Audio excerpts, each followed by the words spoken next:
O deputado estadual Renato Freitas deu uma entrevista recentemente para o UOL, na qual ele falou que a esquerda brasileira é racista. Ele também falou sobre onde ele acredita que surge o fascismo e sobre como enfrentá-lo. O deputado está aqui do meu lado, então vamos conversar um pouquinho com ele sobre esses assuntos. Que ninguém quer abrir mão dessa ideologia racista de controle dos negros a partir do sistema penal, porque abrir mão é questionar as raízes das desigualdades sociais. E com isso, perde voto.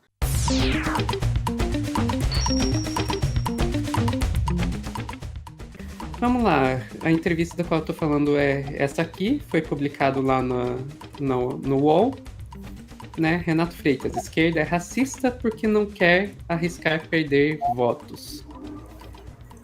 E vou mostrar aqui alguns pontos que mais me chamaram a atenção dessa entrevista, Renato, e daí você pode falar explicando aqui pra gente.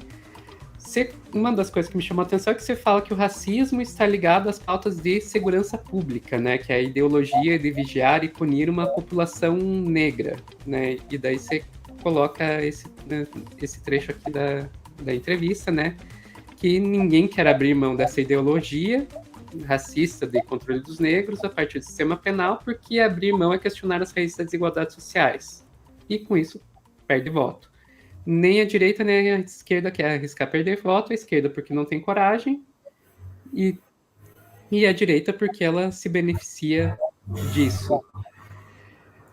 Então, Renato, eu queria entender um pouquinho melhor esse pensamento, um pouco da origem desse pensamento. Você podia contar para a gente? Olha, nós temos um problema no país que é a própria soberania.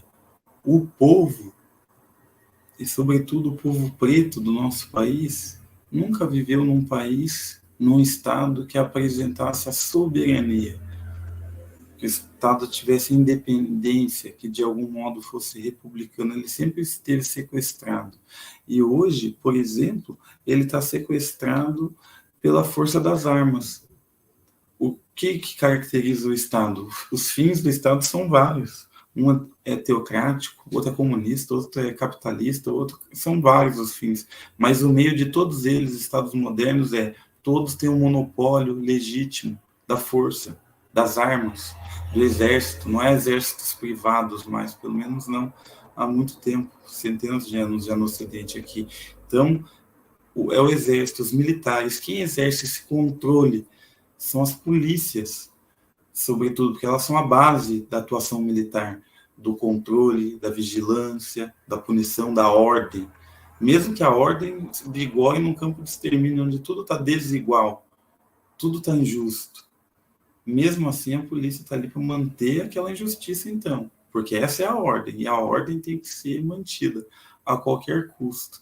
E o poder que foi sendo dado à polícia, pelo judiciário, sobretudo, porque 80% dos crimes de tráfico, a única palavra a única prova é a palavra dos policiais. Estava com tanto, estava assim, estava assado. Os policiais estavam com tanto de dinheiro, os policiais. É um crime que normalmente é o policial e o investigado, o suspeito, o criminoso, enfim, independente. Mas é a palavra dele, policial. E também os policiais fazem a lei no dia a dia. Não pode abrir o aparelho de celular para investigar, porque isso fere a Constituição, a teoria dos frutos envenenados, se o meio é criminoso, se as outras provas já não valem. Isso vale para um extrato da sociedade milionária que chega até os tribunais superiores. Os outros não. Os outros, o policial que faz isso não tem consequência, ou seja, ele cria novas leis, ele dá a ele mesmo novas liberdades. Então, ele instala um regime de exceção nas quebradas, nas periferias, sobretudo nas áreas negras, nas periferias pretas do Brasil. E lá, o Rio de Janeiro é um exemplo, mas Salvador, Minas Gerais, todos os lugares, Rio Grande do Sul, que eu tive recentemente, aqui em Curitiba, com a periferia pobre, branca, mas também preta, de pessoas pretas daqui do Brasil e também do Haiti, que estão em grande número aqui. Então, essas periferias todas e essas pessoas perdem a cidadania porque os militares sequestraram a soberania. O judiciário delegou, porque era mais fácil. Falou, trate dessa gente da forma que for necessário. Os políticos conseguiram ganhar voto fazendo isso, e dizendo mais armas, mais presídios, continua matando, tá dando certo, investe, mata mais um pouco, veículo blindado, até chegar ao ponto que bandido bom é bandido morto. Eles fazem isso virar uma filosofia que elege um presidente. Esse é o nível. E a esquerda não teve coragem de bater de frente contra esse discurso, e principalmente contra essas práticas, porque é lutar pela soberania, de novo, é enfraquecer os militares, porque eles cometem crimes permanentes, sistemáticos contra a própria população. Enfraquecer eles é, de alguma forma, bater de frente com eles, né? E bater de frente com quem tem as armas, Sofia, é sempre também muito arriscado. Perigoso. Sobretudo se você... É perigoso. E, sobretudo, se você pode só sacrificar os que sempre foram sacrificados. Daí é mais fácil. Daí você não se encoraja mesmo de bater de frente. Já é difícil e perigoso. E se você não precisar, porque você tem a quem sacrificar, né? Até aquele rebanho que vê o lobo e pensa, não, vamos deixar o mais fraco, o enfermo, o que está por último, porque assim o lobo se satisfaz. E quem pensa assim está condenado a ser pasto do lobo, porque ele nunca vai se satisfazer. Ele sempre vai voltar. E uma hora vai ser você, e sozinho, porque essa foi a forma que encontraram para lidar com a questão, o individualismo, né? Então, é isso, né? Agora, quando você faz essa crítica de que a esquerda não faz esse enfrentamento, como que especialmente considerando você que é um deputado estadual que está dentro de um partido, o PT, como que essa esquerda recebe esse tipo de crítica? Ninguém gosta, né? Ninguém gosta. Ninguém gosta, mas tem gente também que... as estruturas partidárias, de modo geral, não gostam. Os quadros, as direções, essas coisas assim, de mais poder, né? Não gostam. Grandes parlamentares, tal, ou políticos.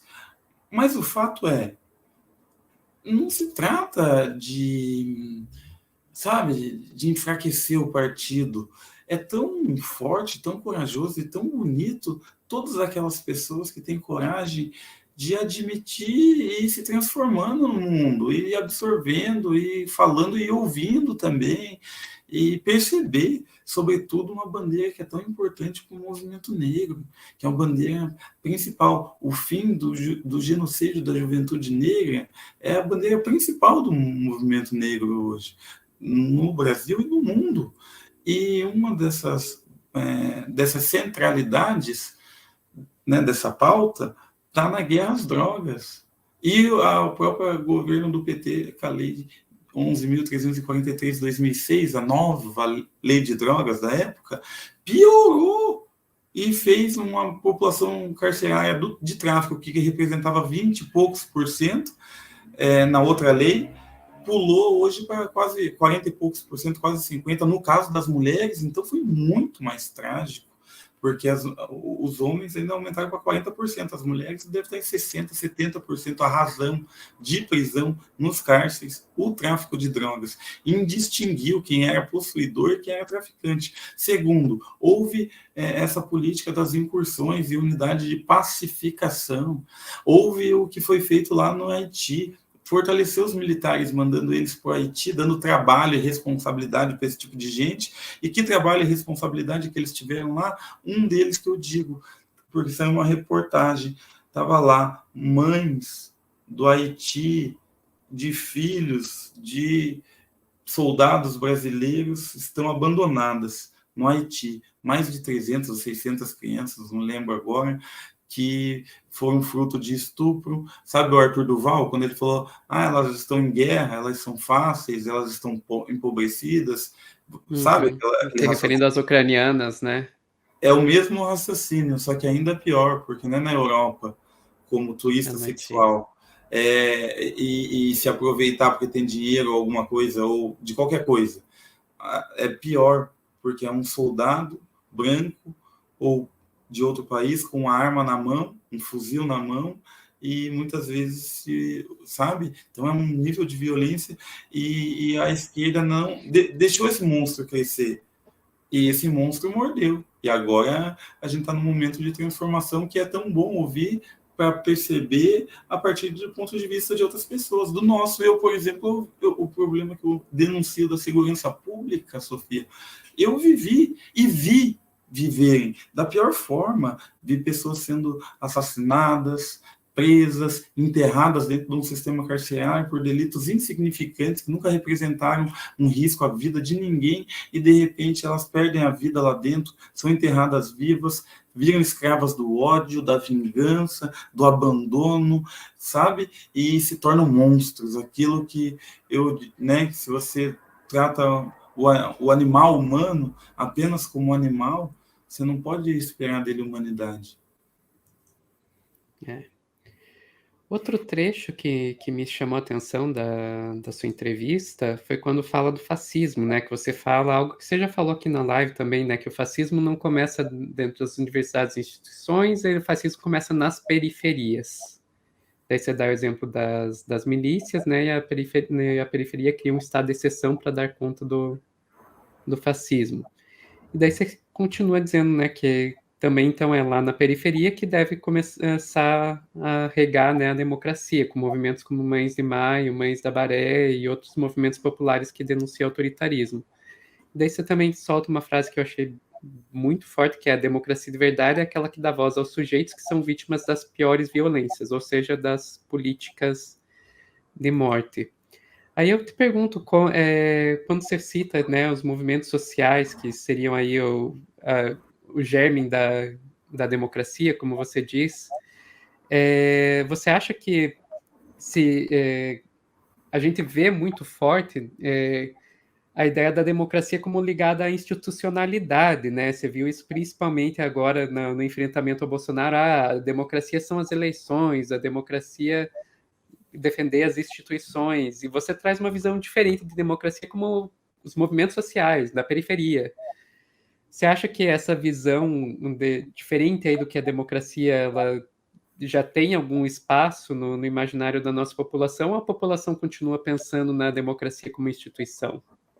Eu acho que esse espaço está aberto e que a esquerda, por exemplo, mas não só a esquerda, os formadores de opinião, os intelectuais e etc., e principalmente os liberais, os neoliberais, né, os capitalistas, veem a democracia sob um ponto de vista procedimentalista. Se você votar a cada 2 anos, se tiver um TSE, se tiver um TJ, se tiver um sistema de justiça com juízes, mesmo que sejam como essa moça, essa senhora, que apareceu agora há pouco, né, dizendo que estava morrendo de fome, ganhando mais de 30 mil reais por mês, né, até esse tipo, mas se tiver lá preenchendo, isso é democracia, é um procedimento.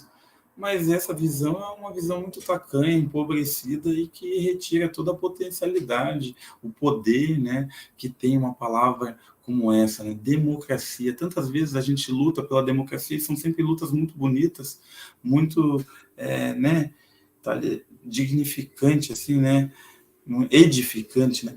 E, portanto, eu acho que a democracia é uma luta incessante pela justiça coletiva, na polis, no centro, urbana, ligando todos os cidadãos, expressando suas opiniões e construindo o consenso dessas opiniões, né, para melhorar a realidade de todos no entorno. E quando encontra um movimento como as Mães de Maio, que lutam, tem uma frase que me marca também, que faz parte desse contexto, que eu li e me marcou, que é a seguinte: os únicos juízes, as únicas juízas possíveis numa guerra são as mães que perderam seus filhos nessa guerra. E a gente não está falando nem de guerra, a gente está falando, no caso do Brasil, de massacre. As únicas mães que podem, de fato, ter o juízo sobre isso são aquelas que perderam seus filhos nesse massacre também. E por isso também eu acredito na filosofia do testemunho. Todo aquele que viveu ou que viu, conviveu, que esteve, tem um dever ético, e sobreviveu, né? Tem um dever ético de testemunhar, não sobre a sua vivência também, porque você não é a verdadeira testemunha. A verdadeira testemunha é aquela que perdeu a vida. E, portanto, ela é a testemunha da luta pela vida, de fato. E o que a gente pode chegar para se aproximar é testemunhar também, né, o que se viu, o que se soube. Na Argentina tem muito isso. Cada cozinha comunitária tem um nome de um desaparecido. A memória, a verdade, a justiça. A democracia tem que estar envolta na memória, na verdade e na justiça. Essa é a minha ideia. E acho que na periferia existe isso. Na periferia existe isso. Sofia, há 3 pessoas, instituições que podem falar isso na periferia. Uma delas é o Estado, mas vem com essa democracia procedimentalista, com essa ideia de justiça e ética escondida ali, como se nada representasse. A outra é a igreja, que chega forte, diz que existe toda uma ética, que é a ética cristã, né? Mas ela é muito baseada na moral e na ética, as explicações. E a outra é o crime organizado que está nas periferias. É sempre o certo pelo certo. O que é o certo? O certo é um determinado postulado ético que está ali meio que no consenso das quebradas e que fazem com que, então, democracia, né, a periferia está pronta para trabalhar com esse conceito robusto, forte, com espírito de democracia, eu acho.